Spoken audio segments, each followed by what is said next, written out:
Garland in the corner. He's got it.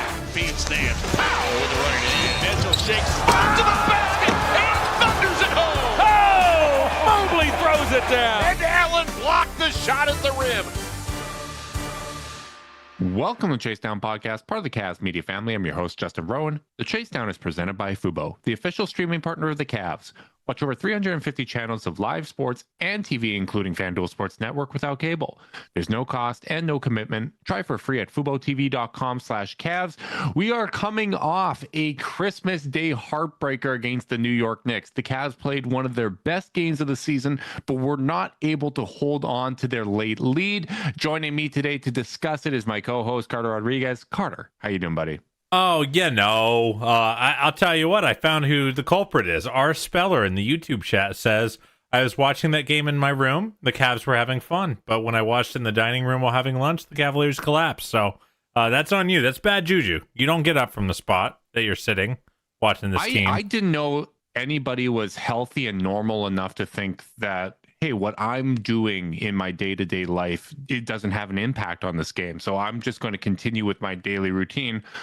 I absolutely would have gone back to the room. I would have ruined, friendships, relationships, my interactions with family. If I saw a change in how things were going, my paranoid brain would absolutely default to being unhinged, mentally unwell fan. As you should, and as it often does for you. Overall, I'm doing okay. Kids had a successful Christmas. The magic remains alive. I was really thinking about it, dude. We're only a couple years left before things start getting understood. And I'll say no further in case anyone's listening to this in the car. So trying to cherish every Christmas I have with the babies. Yeah, that's great. And I hope all of our listeners, no matter who you celebrate with, no matter what you celebrate, I hope you guys are enjoying your holidays. The Cavs seem to give us a lot to enjoy in that Christmas Day matchup against the Knicks. Honestly, I think it serves as a bit of a Rorschach test, honestly, in terms of how people are digesting that loss. Because on the one hand, it looked like a continuation of what we've seen from the Cavs recently, where they were playing considerably better basketball. Even the flaws within that game, I would say, were not effort related, right? Like that does not seem to me to be where they came up short in this game. And personally, Carter, and I'm interested to see how you feel about this game, I feel a lot better about the Cavs coming off this game, even though it was a massive disappointment, even though they absolutely should have been able to maintain that lead, or not even maintain the lead, but at least hold on enough to win the game. I feel better because, you always do the "there you are, Peter" joke. I felt that way for the Cavs in this game because these are the types of issues that I expected to be discussing this year. This looked like the type of team that I was expecting to be talking about this season, where they had a great game. There were some issues, things that we need to discuss when it comes to late game execution, but it wasn't the, well, man, like this just looks completely disjointed type of performance that we've seen against some of the weaker competition as of late. Yeah, I think I'm having a hard time with this game because I think my logical brain and my emotional brain are kind of a little bit at war with each other. Because I think what you're saying is pretty accurate. Like these are the types of losses that are, albeit very frustrating, the ones we expected to deal with. Like we played so well, how could we possibly blow it? They haven't really had enough of those games this year where they've played so well. Like we've pretty much understood why they've lost most of their games that they've lost this year. Whereas this is more like, hey, we were the better team for a healthy percentage of the game, and we had a couple bad beats, some mistakes, and the game kind of slipped away from us. But, you just don't want to blow a 17-point lead with 8 minutes left in the fourth quarter against a team that you want to measure yourself against. And I think as a fan, I'm sitting here like, man, how, like, when they were up 17 and it looked like it was going to be a win, I was thinking about, man, if they win this, if they hold on here and they win 2 of the next 3, like, won't it kind of feel like the slate's wiped clean from the start of the year? And like, I feel like emotionally, I kind of got robbed of that that slate cleaning. I feel that. I And feel that particularly when you look at these upcoming games. yeah, they can scary. they can play fantastic basketball and lose each of these, right? Like you can bring an A+ game and lose to the Houston Rockets or the San Antonio Spurs or the Denver Nuggets, right? Like Even the Suns are like a really, really competitive team this year. They have about the same record as the Cavs. right. So this is tough. Like they could play some of their best basketball of the season and not come away with a win. And right now, reality is the New York Knicks are the better team, right? Like when you win 2 games against the other team so far this year, the Knicks have been the better team. They've been the better team on the season. We understand all of that context. You could say based on who the Cavs had available for the first matchup and even some of the factors in this game, you could say, yeah, they were very good performances for the Cavs considering the context. But when you win both of those games, you are the better team. Like it's just plain and simple, just like last year, the Cavs had the Knicks number, and it didn't matter if Donovan was playing. It didn't matter who was available. The Cavs found ways to win those games. This year, it's the Knicks' turn right now, and the Cavs are trying to regain that footing. And right now, the Cavs are just in a spot where they're finding ways to lose games. Like they're 1-9 in their last 10 clutch outings per NBA.com. So, yeah. But just like last year, where the Cavs were the better team, where the Cavs had the Knicks number and they dominated them in all of those games, didn't mean that they were going to go further than the Knicks in the playoffs. And the same thing remains true for the Cavs.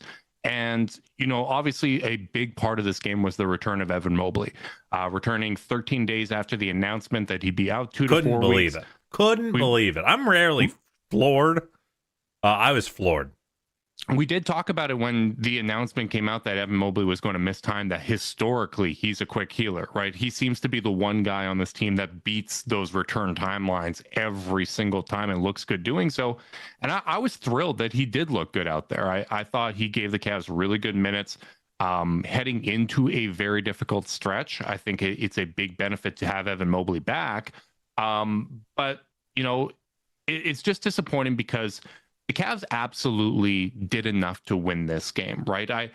I thought they actually handled adversity really well in this game. That second quarter was not their best. There were a lot of calls that were, 50-50 calls that did not go their way. It's the first game of the year where I was flipping tables. I was frustrated. 7, 8, 9, 10 point possessions with some of the weirdest kind of 1-2 rule punch combos I've ever seen. Guys with their hands behind their backs getting called for and 1 fouls. Part of why Karl Anthony Towns had like 4 truck stick moments on the offensive end of the floor in this game that just went uncalled. It's like, what's going on? He literally is setting screens and just falling onto Sam Merrill's chest. I think he hit DG with a full-on extended stiff arm, and that call got overturned. So there was a lot of stuff that didn't go their way, and we've seen this Cavs team lose their composure time and time again when you have stretches like that where no call goes your way. I thought they responded really well to having lost that lead. They rebuilt another 17-point lead. That showed resilience and composure in a very tough environment, in a spotlight game that you don't typically see. So I understand what you're saying, where you feel kind of robbed that you didn't get the payoff, right? Like they did the things that you were hoping to see, but ultimately were not able to close it out in the fourth quarter. They won the first and third quarter 76-47. That's tough, man. I do think we should probably, because I think, there are people that are frustrated about the end of game execution. I think there's some stuff to dive into, especially, and rebounds matter. And the fact that not only did Mitchell Robinson kill them on the offensive glass again, Karl Anthony Towns, of course, during a nightmare game for him, which is a continued good sign in this matchup, by the way, is that he almost never has good games against this Cavs team. But in a nightmare game for Cat, he gets a crucial putback where he just doesn't get boxed out by Evan Mobley. And I just kind of wanted to open the floor to ask you what you thought, because I definitely have thoughts, and both about just the narrative, but which I'm less interested in.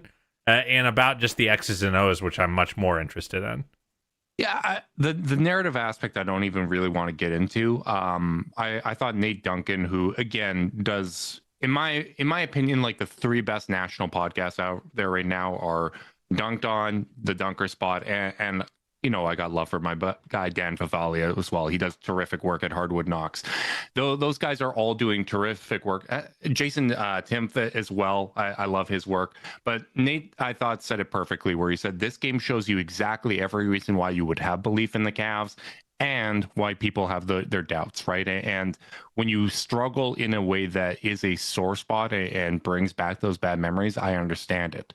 On the night, the Knicks had a 12-9 edge on the offensive glass.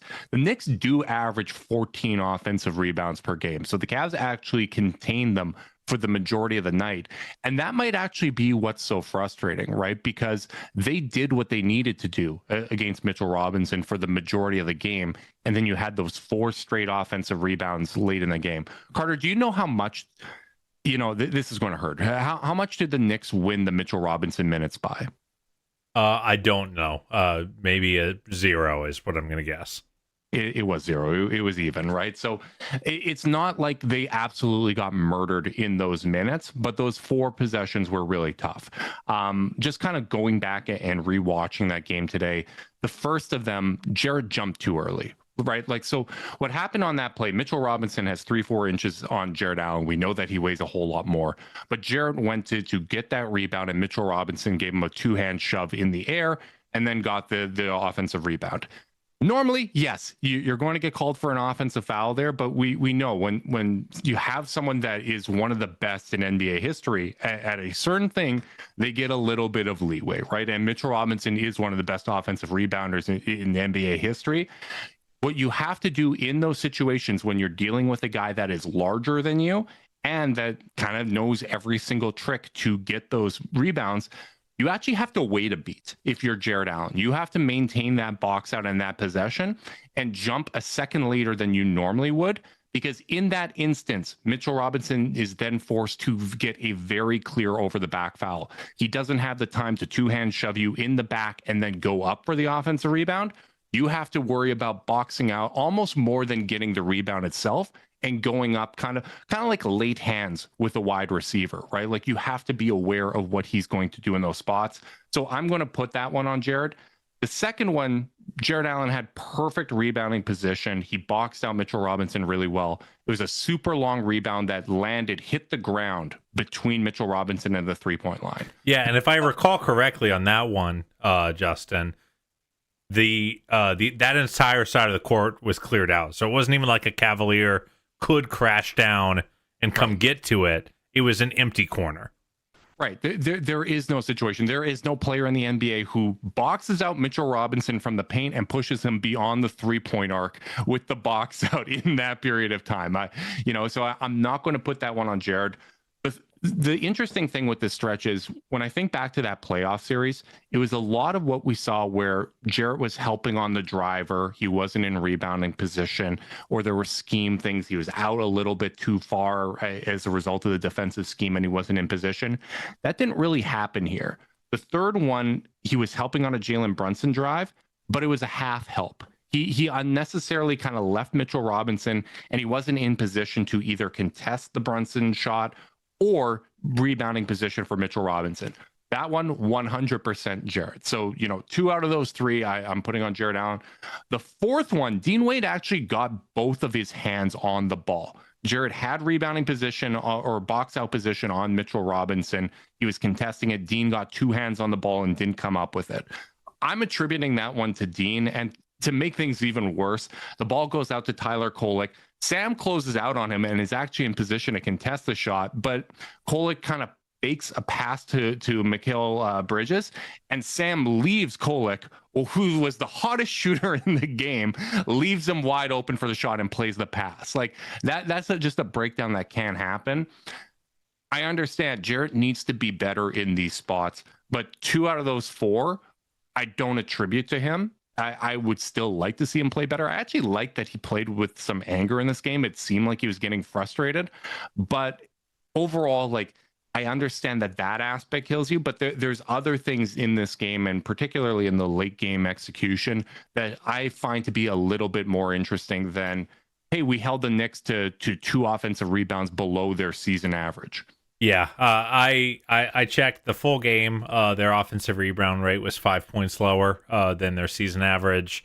So not just their average total offensive rebounds, but their rate was lower as well. I think that the rebounding is a problem. I think their rebounding in the fourth quarter was pretty terrible. But and I will say, Jarrett didn't do a great job against one of the best offensive rebounders in the league. But I think this is and this is really a macro feeling about anyone who's frustrated about how the season's going. If you think this is one person's problem when things aren't going well, one, you're being lazy. Two, I don't think you understand basketball well enough, because at the end of the day, teams are supposed to help each other account for their weaknesses. Yeah. So if Jarrett Allen is in a wrestling match with a bear whose primary and functionally only skill on the offensive end of the floor is to go get those offensive rebounds. I mean, we literally saw him catch the ball at the top of the arc in short circuit so bad that Donovan was able to get to rip the ball and get what was not called as a clear path foul by Tyler Kolek. And so if you know that, you have to help. You have to bring extra bodies, or if you're not going to bring extra bodies, you're not going to gang rebound. And on that play that you mentioned with Dean, that's doing what I'm asking, which is come crash down and be an extra body. He did exactly what he was supposed to do, except for squeeze the pitch. He just didn't execute it, Yeah. But if you're not going to do that, well, then you better be glued to your man and be ready for a kick out. Because Mitchell Robinson is not going to make a next level read from that spot. He's just not. He's going to find the first open guy he sees and kick the ball out. And he's not even going to it's going to be a kick out. He's not going to score on those possessions unless he has a clear dunk. He averaged less than 9 points per game versus the Cavs in that playoff series. Yeah. So I just keep going back to if you're not going to help Jarrett, okay, I don't agree, but whatever. But you got to lock in and not just be running down the court or in scramble mode or in ball watching mode. And you lost the game on a ball watching moment where Brunson, who was defended so well down the stretch by Sam Merrill, by Dean Wade, whoever had the assignment, generally forced a very tough shot. And Brunson was a superstar in that fourth quarter from a shot making perspective. But the fact that Evan is ball watching and Towns is just able to sneak right in there and get a board. And that is when you say that they didn't lose this game from effort, I totally agree. I think they lost this game because of focus and attention to detail. In that quarter. This game, honestly, they lost this game because of how they've played the last 2-3 weeks. Because they are not, those bad habits come back to bite you. It's not something that you can flip a switch. You can maybe go at 80-90% for the regular season, but you can't have it be 80 and 90% of basically taking part in bad habits, right? And some of it is, hey, we've got new pieces coming back too, right? Sam is trying to get into a rhythm. Evan Mobley missing that box out on Karl Anthony Towns, that's a killer. That's also a guy that hasn't played basketball in 2 weeks, playing a noon game, right? There's understandable aspects of this, but they still could have been better. They still could have, I think if they had been practicing better habits over the last couple weeks, you're less likely to have a game like this where you look out of sync. And, sometimes you just need those extra tools to help you get back into sync, Carter. That's where Zoom Workplace comes in, because teams move fastest when everybody's in sync. Zoom Workplace keeps meetings, chats, documents, and more together so your work flows like a perfect play. Keep work moving and zoom ahead with Zoom Workplace. I can't believe we're already 20 minutes into this thing. We are cooking. That tells me that I was really into this game. I have last thing I want to say about Jarrett Allen. Game. I that's what breaks, that's what has me excited and breaks my heart, because this is exactly what I wanted to see from this team. And in regards to the tough schedule, if they play like they did against the Knicks, they have a chance to win every single one of those games.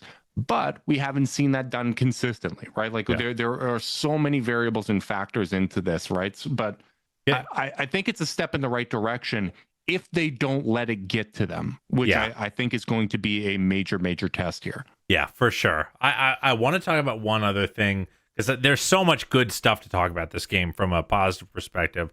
I do want to talk about one criticism that I didn't see made. Okay. You know, everyone was. I wonder if it's the same one I have.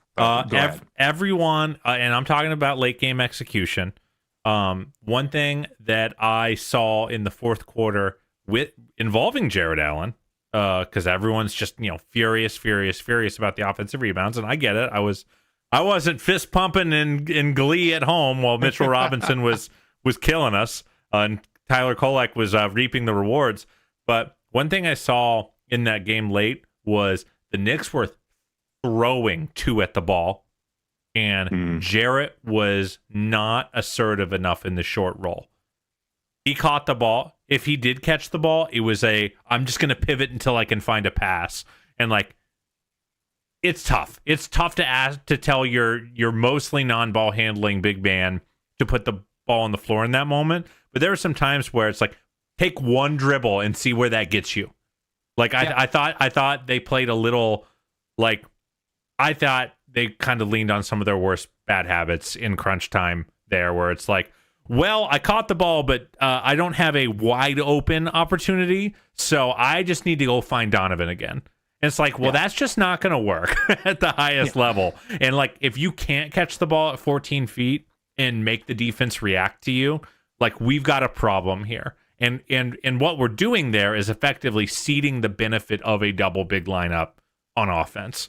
So that is my one criticism of Jarrett that I didn't see made, because I'm sitting here seeing things that I think are very fair and things I think are unfair. And that was just one thing I didn't see at all. But he's got to be able to make that step towards the hoop and make a defender come to him so he can find Evan lurking on the dunker spot or find Sam in the corner or whatever it may be. Jarrett's a capable passer in that spot, but not if he doesn't move. Yeah. The Cavs offense, we've seen it time and time again. It looks best when you do have that movement, right? When you have guys being assertive, when you have guys applying pressure onto the defense, because we have intelligent cutters. We have guys that move really well off ball. It's one of the great skills of both Darius and Donovan is that they do move really well off the ball on the offensive end. And kind of tied into that to some extent, but more accurately, something that we've seen kind of time and time again is late game, it did get too guard heavy. Right. Yep. And there were times where, as you said, they did get the ball to Jared. He could have been more assertive there.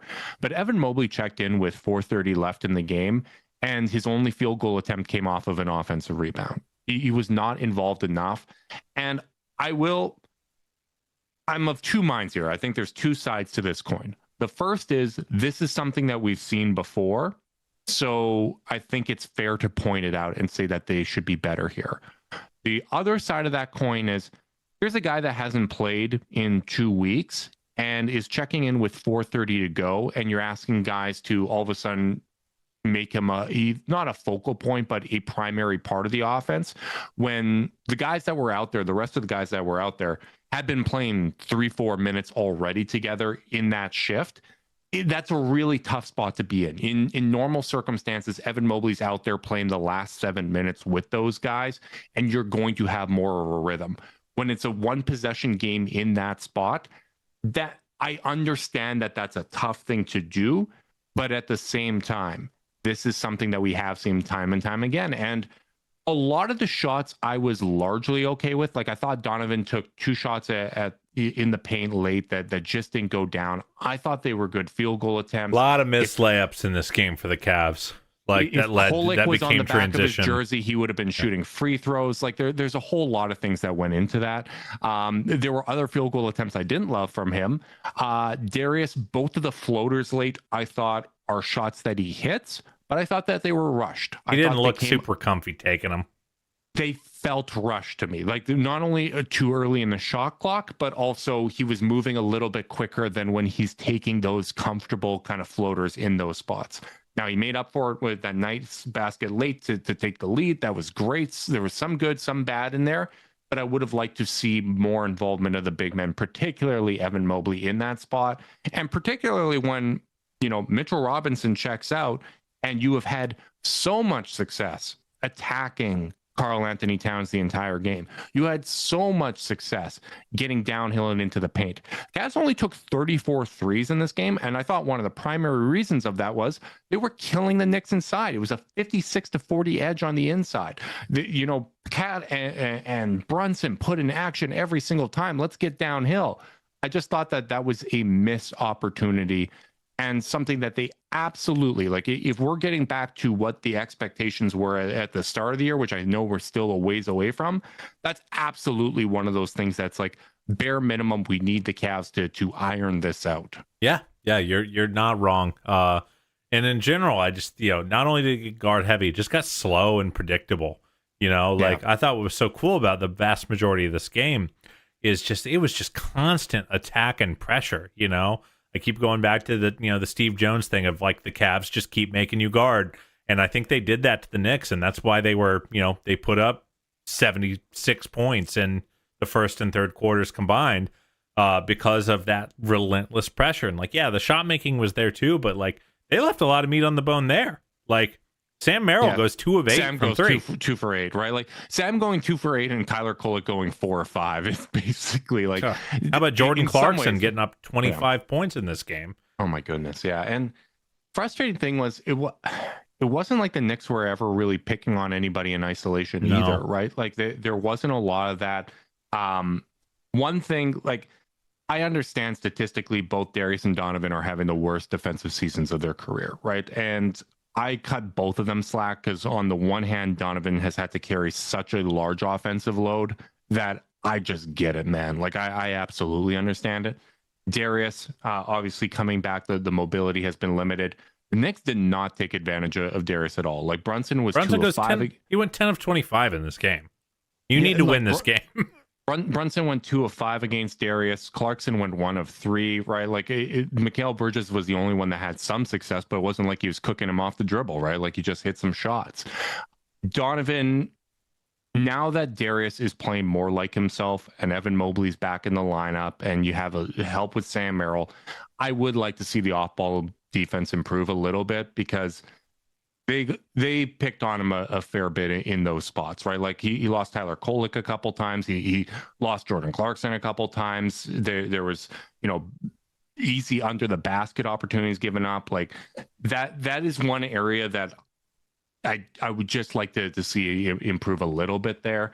But for the most part, I thought it was an outstanding game for both of the guards. I thought Donovan was terrific on the night, 4 steals, contributed on the glass, right? When we talk about how the Cavs need to have guys pitch in on the glass, Donovan was a massive part of that in this 7 game. defensive rebounds, led the team.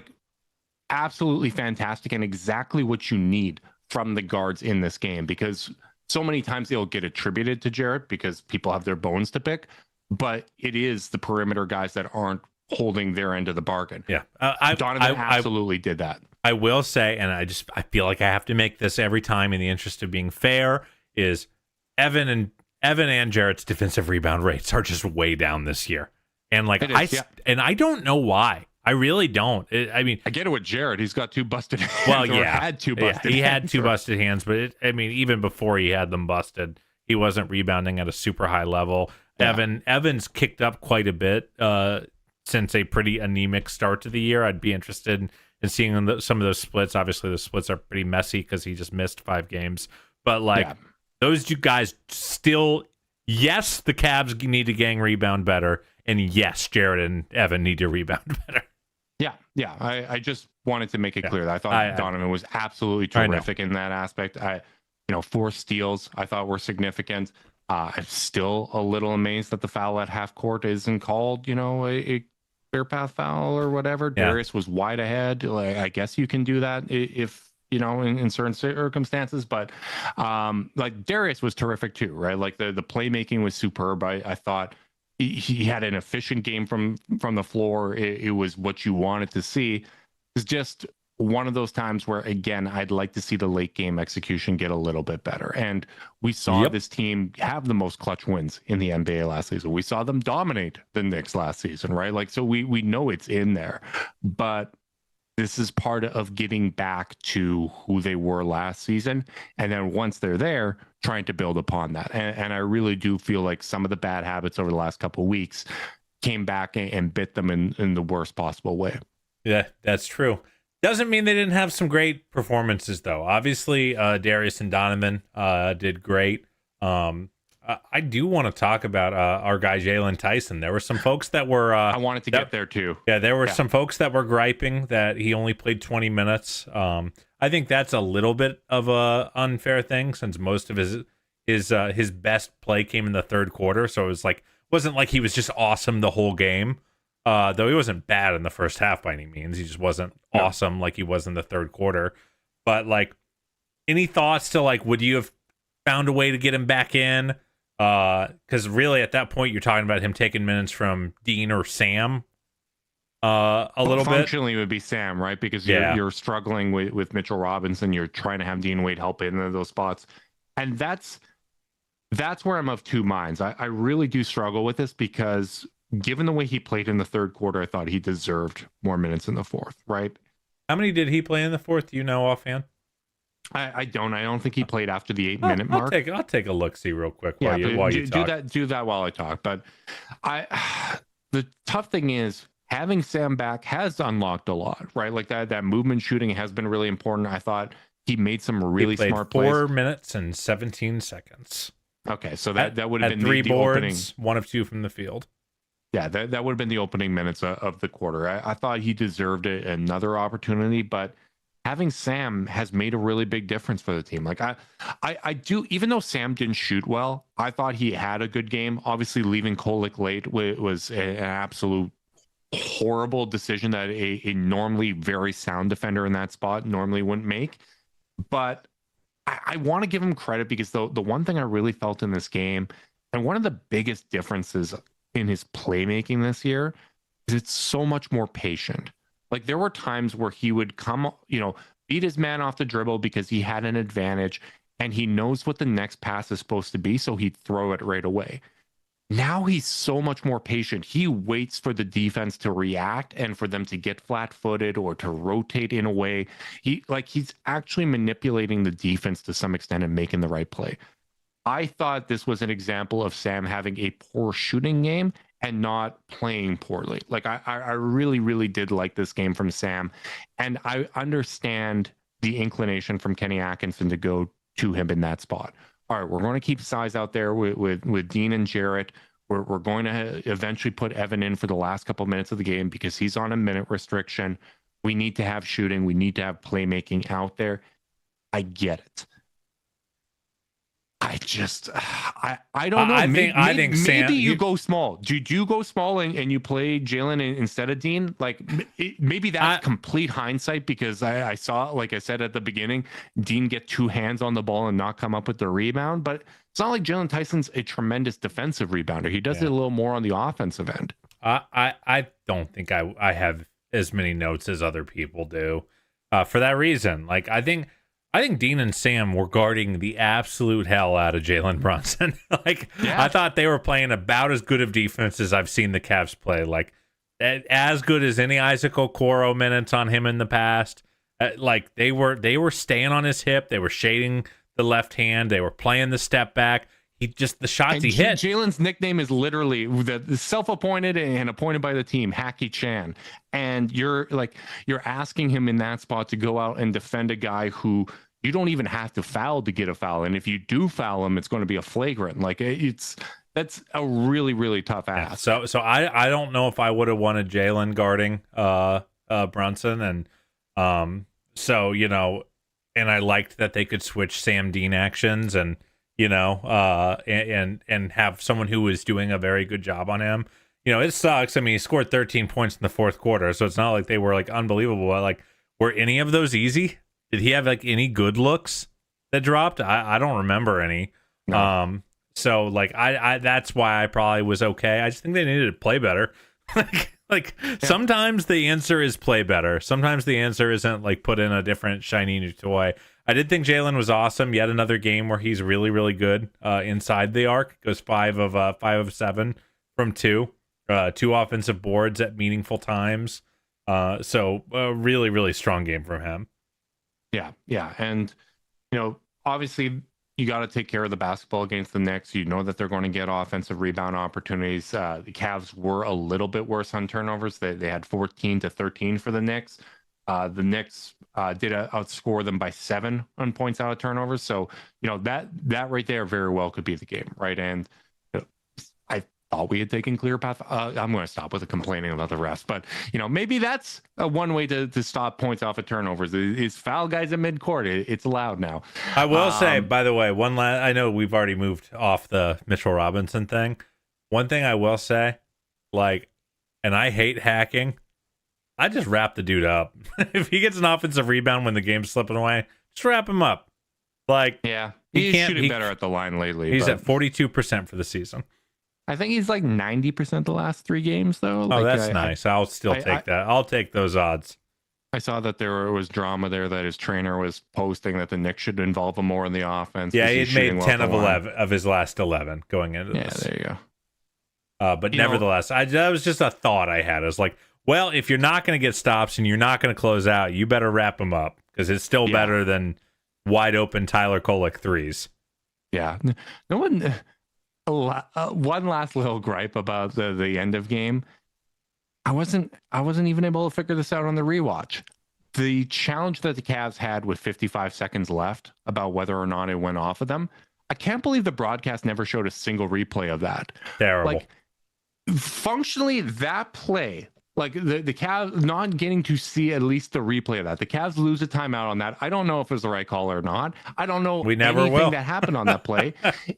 If Donovan Mitchell hits the 3. They're shooting 2 free throws. The Cavs get the defensive rebound. In theory, we should be able to call a timeout there if you don't lose that. So that's a pivotal moment. I can't even assess, was that a correct challenge to use in that time, or was that an emotional decision or anything like that? I can't believe that we didn't get to see one of the more pivotal plays in the game. Because it looked like it went off of the Knicks. I remember being like, oh yeah, we're gonna win that challenge. It was like, nope. Not a single replay. Okay, that's bonkers, absolutely bonkers. Overall, part of why I think it's encouraging is it just looked like the Cavs again. I liked what they were running. I liked what they're running offensively. This is yet another game of Darius Garland looking like himself, which is significant. Donovan Mitchell looked awesome. That's terrific. Evan Mobley back in the lineup. Massive. At the end of the day, Garland, Mitchell, Mobley, and Allen only played 4 minutes together. We know that combination usually works well, and we know in normal circumstances they would play a whole lot more together. So, there's a lot of positives to take from this. But wonder how long Mobley's going to be on a pitch count, by the way. I mean, he looked great.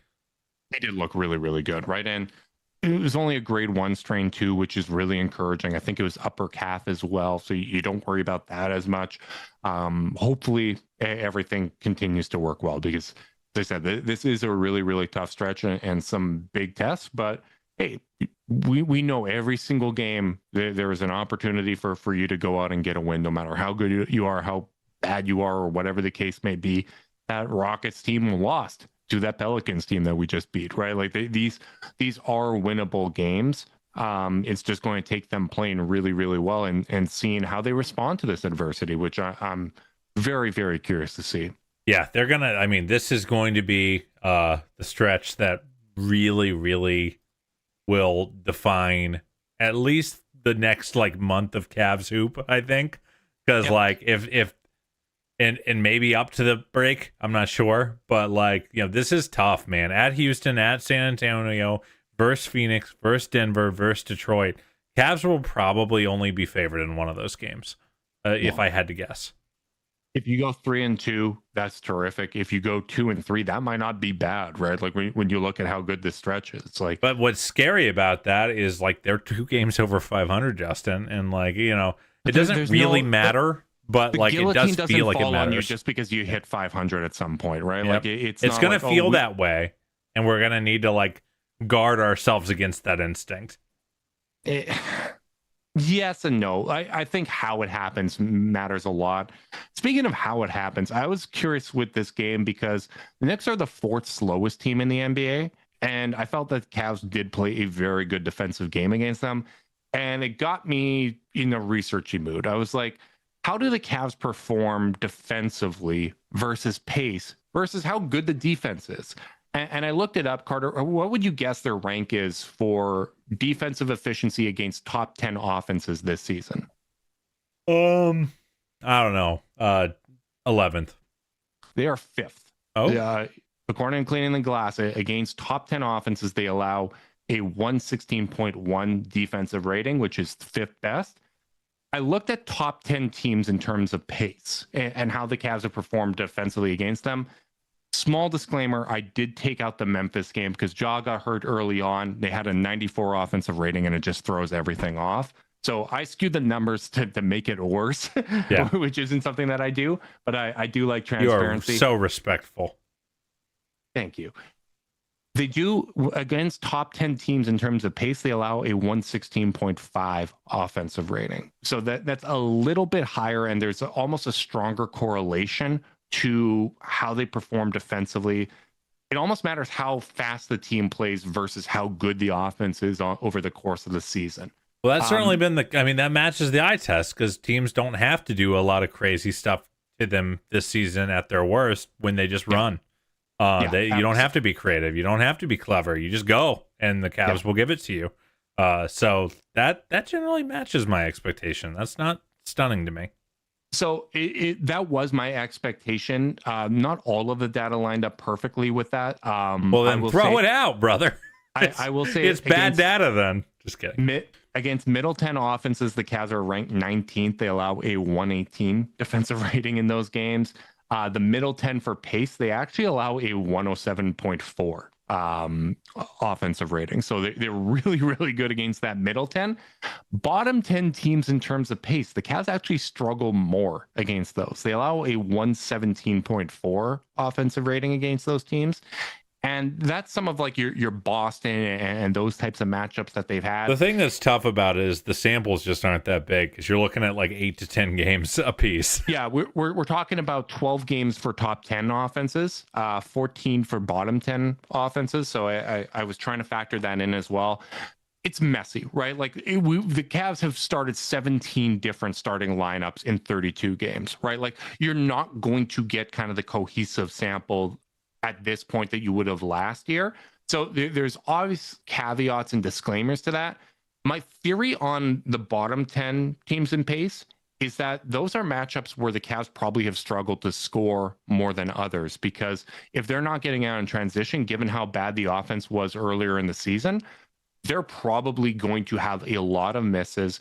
And even if those teams aren't necessarily getting out and running, they're not pulling the ball out of their own net, inbounding. They're getting up a little bit quicker than they normally would.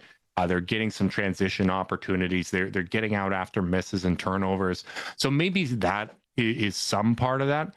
But I thought it was at least interesting to look at, right? Like sometimes I do this stuff and the numbers match my eye test. I think it's just as important to bring it up when it doesn't necessarily match the eye test. Absolutely. But the most important thing is that any data that doesn't align with our expectations, it's garbage. It's just noise, and we're never wrong. Well, yeah, I mean, none of those stats are going to make it into the audio only version of this podcast, that's right? great. Like, thank you. The live one, we might need to find ways to scrub. Well, I don't know about that technology, but audio, I'm definitely going to censor myself. Yeah, so I think you really negged me. You kind of like set me up to be like, yeah, that's definitely true, and then you just totally pulled the rug on me. It sucks. That's selfish podcasting if I've ever seen it. And I'm also questioning your ability to edit out the video of me saying those stats. Oh, I can, but much like you, I have too much integrity. Yeah, I was going to say, if you're watching this on YouTube after the fact and this part is still in there, it means Carter's no good at editing video. So just keep that in mind. To be clear, I'm not. Any other thoughts? Anything from this game? I'm obviously fascinated to see how this stretch goes. I think of the two games, given how well the Spurs are playing, I feel like this Rocket one's a little more gettable. But that is a team that has a lot of defensive talent out there. That is tough to score on, and is going to be a real test. Yeah, it's they scare me. I don't think they're a good matchup for this Cavs team, even if they're playing well. So these are scary games. I know you said, and you're right, that like the 500 line isn't some like magical thing, but I mean it's just gonna feel heavy, and it would be really great to avoid that heaviness of like, well, we gotta dig ourselves out further, like. Ultimately, I'm excited to see how they handle it. I'm not going into this expecting a win when they're not going to be favored in this game. No. But I will tell they won't be favored until the Houston or the Phoenix game, I should say. But I will say that I think they can prove to me a little bit that they have turned over a new leaf. They come out and kick some ass. Looking forward to it, man. We will be podcasting after Monday's game against the Spurs, so that will be another fun matchup. Hopefully, both Wemby. No, go ahead. No, we're podcasting on Sunday after the. We're podcasting game. On Sunday. Thank you. Again, this is the second time I've done this in a row. This is bad for me. This is really, really bad. I'm just making assumptions here. So, and yet again, I'm playing Dungeons and Dragons on Monday, and that's why I double checked. Well, good to know. Good to know. Once again, Carter not watching the game, so I will be doing that twice for both of us. Big thanks to everyone that tuned in live on YouTube. We appreciate you guys. Make sure you like and subscribe. Click that notification bell so you know when we're going live. If you're listening via podcast and you want to support us, leave us a rating, leave a review, subscribe, unsubscribe, resubscribe, and help cook those books. If you want to be part of Chase Down's exclusive Discord chat, send me a screenshot or review to chasedownpod@gmail.com. However you choose to support us, we really do appreciate it. Make sure you guys are staying safe out there. Until next time, go Cavs.